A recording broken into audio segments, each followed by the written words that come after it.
Hello everyone, welcome back to my video. আজকে ওয়েদারটা কিন্তু খুব ভালো, বেশ রোদও উঠেছে হালকা, আর তার সাথে কিন্তু মেঘটাও মানে আকাশটাও পরিষ্কার, তো ভালোই হয়েছে, ওয়েদারটা ভালো। আর দেখো আমার বাড়ির সামনে তো পুজো হচ্ছিল, আমি দেখিয়েছিলাম আমার আগের ব্লগে।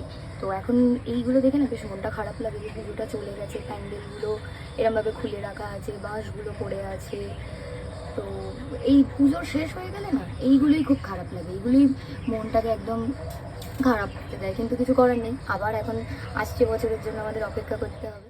তো এরপরেই কিন্তু আমি রোজই সকালবেলা পুজোটা আগে করে নিই, কারণ আমার সারাটা দিন পুজো করলে না ইনকমপ্লিট মনে হয় এখন, আর ভীষণ পজিটিভ লাগে। তারপর আমি অফিস করতে বসে পড়েছিলাম, অ্যান্ড এখন বেরিয়েছি হচ্ছে একটুখানি হসপিটালে যাব।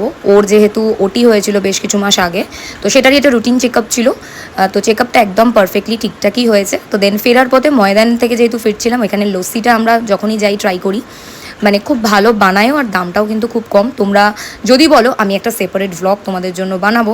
এসে না আমি আবারও অফিসে বসে পড়েছিলাম, আর ভিডিও করতে পারিনি। তো সন্ধ্যেবেলা আমি রোজই নয় কর্পূর, ধূপ এগুলো একটু ঘরে জ্বালাই, জাস্ট যাতে ঘরের একটা ভালো স্মেল আসে। এরপর পিসুমুনির বাড়িতে এসেছি, মাম্মামও এসে গেছে। দেরি করে এলে যেটা তোমাকে ফাইন দিতে হবে। তারপর আমরা সবাই মিলে বসে একটু আড্ডা মারছিলাম। আড্ডা না, মানে যে যার মতোই ফোন ঘাটছিল, আমি ভিডিও করছিলাম আর টুকটাক গল্পও করছিলাম, কথাও বলছিলাম। ওখানে পিসুমুনি চা করছিল আমাদের জন্য।